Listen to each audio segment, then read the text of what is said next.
best thing that we do and that we're most well known for, the TV interviews that I've had and the podcast interviews I've had, is we help rescue minors from sex trafficking hell. That's our biggest mission. That's what we're known for. And let me tell you, we do it all over the state of Texas. We helped rescue recently a 22-year-old in Austin, Texas, autistic, that was being trafficked by his dad and two other men. And we rescued him 2 days in a row because the hospital that said they would keep him released him because of COVID.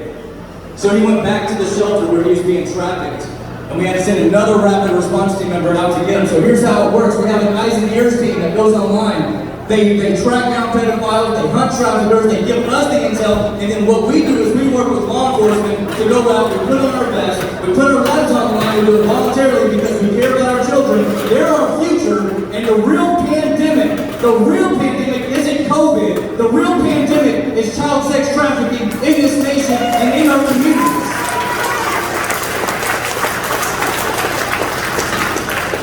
So let me give you some stats. Just in Dallas, Texas, that's where our biggest chapter is at. Just in Dallas.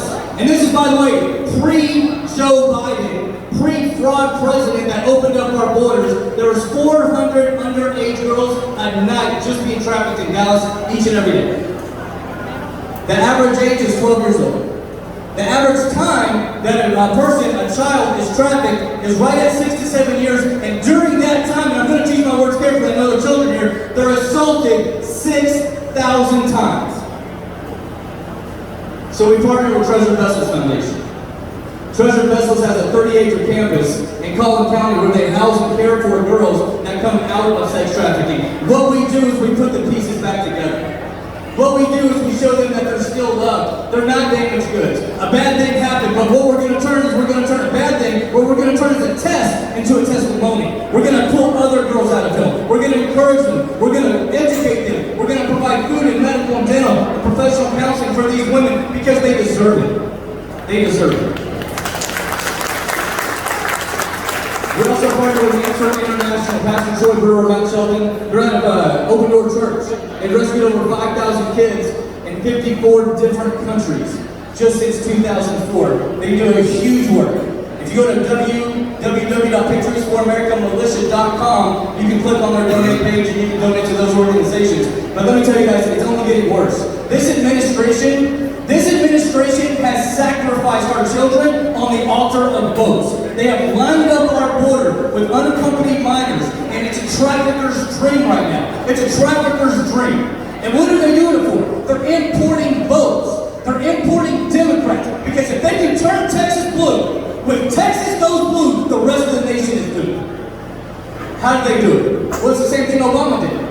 He imported a bunch of Somalian refugees, right? Put them in the same district. How do you think Ian Omar got elected? So what are we expecting here? We've got 30,000 Afghan refugees coming, half of them to Texas. What are they going to do with them? We yet not one Cuban refugee. Why? Because Cubans know what tyranny looks like. They're not going to vote blue. But we're going to open up our borders. 900 children in one day in McAllen, Texas, 1 month ago, were found, all unaccompanied and with traffickers. What does that tell you? They don't care.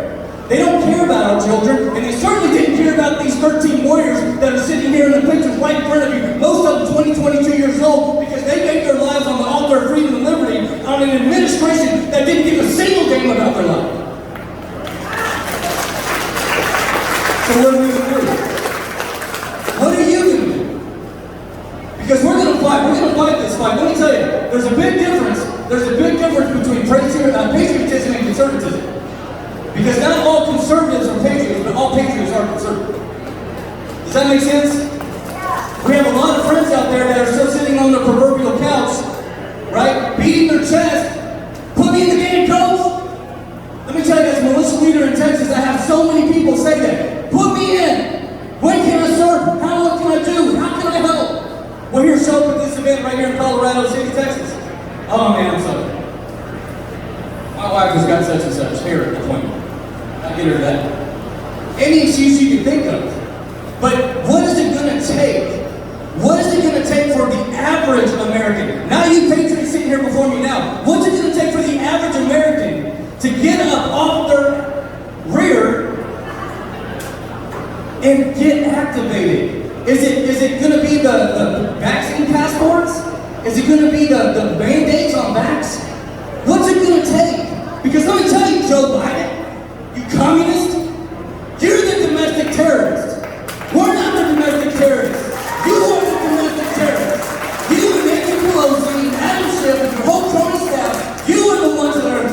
nation, not us. We stand on biblical principles. We stand on spiritual foundations, on conservative values. Our forefathers bought and paid for this liberty at a price, a high price, and it was blood. And are we just going to stand by? Are we going to stand by while we see our Constitution shredded in front of our face? And do you think they even care anymore? No, they're laughing at us. They're daring us to do something. Oh, if you have 100 or more employees, you're going to mandate the vaccine. Let me tell you something, Joe Biden, you domestic terrorist. My vaccine passport was stamped in 1776. You can't take it from me. You can come and take it if you want, but let me tell you, we don't need F-15s and nuclear weapons, President Biden. You fraud. We have 80 million pissed off Americans that know you're sitting in that Oval Office illegally.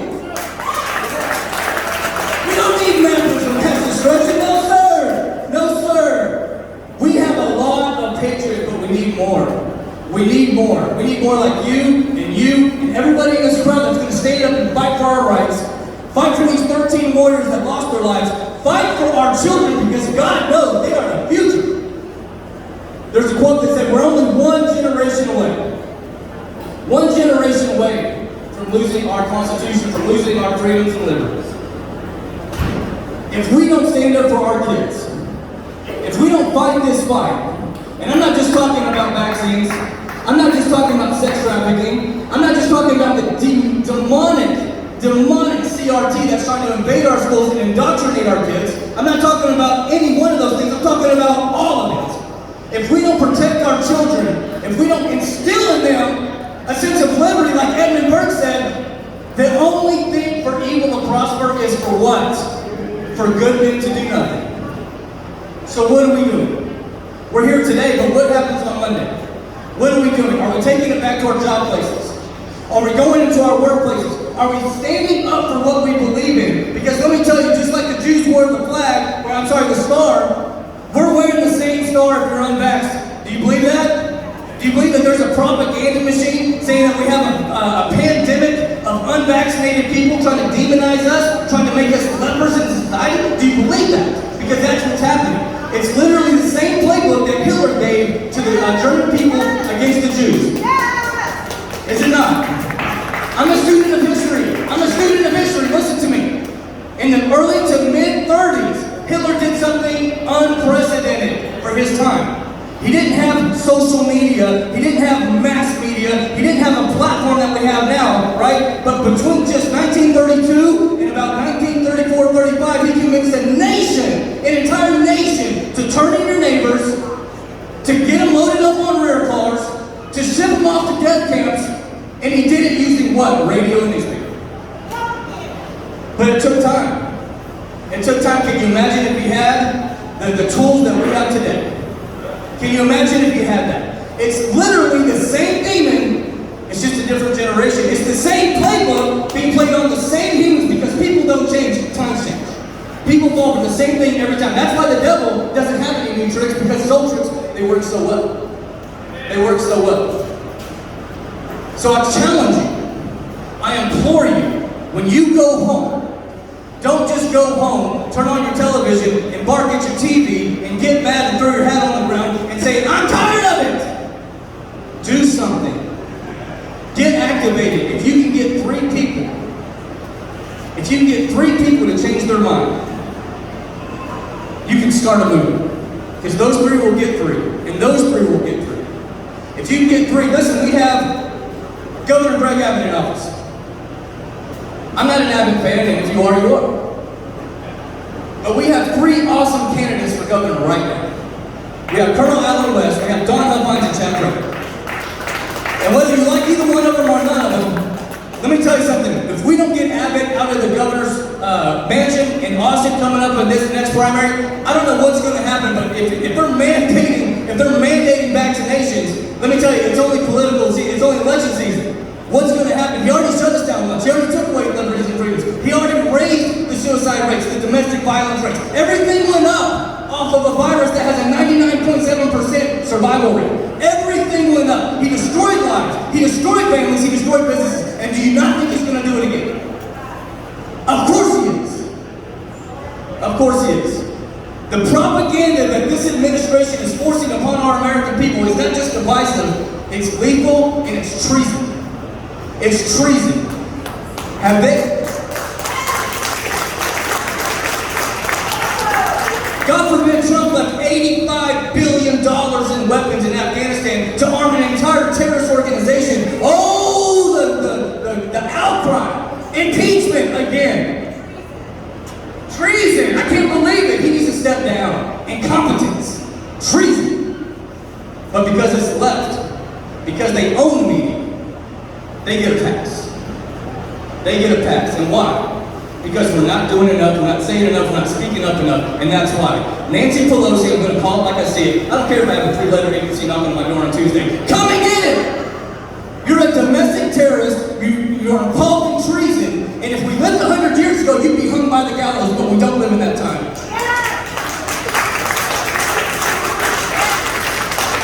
I'm pissed off, and I know there's a lot of other pissed off Americans.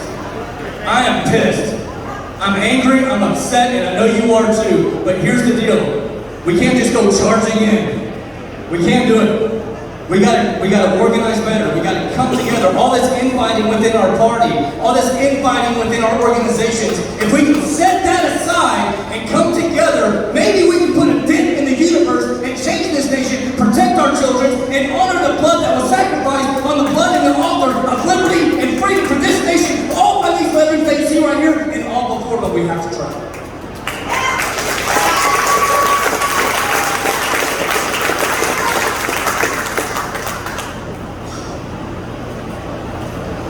I want to honor these 13 heroes. Hey, can you go?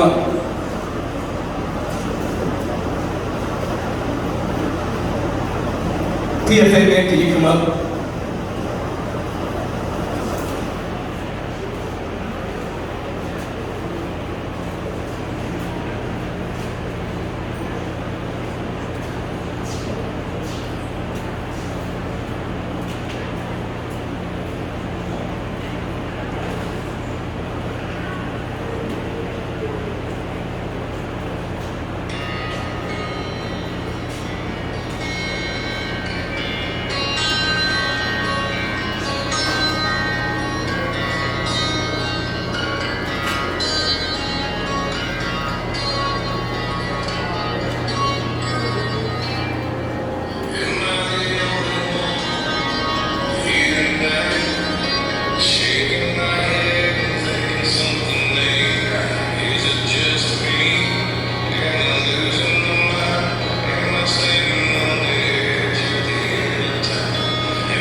Ben Franklin said this.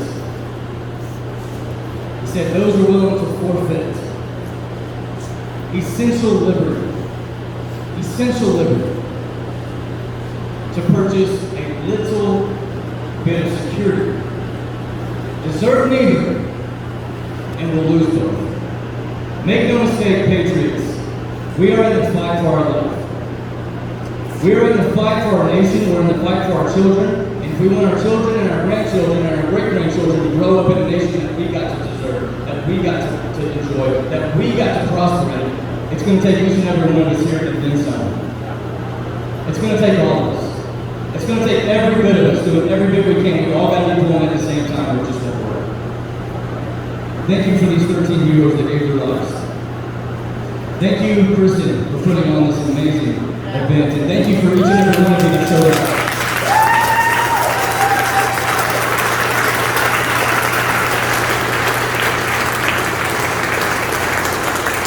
Samuel Hall. Thank you.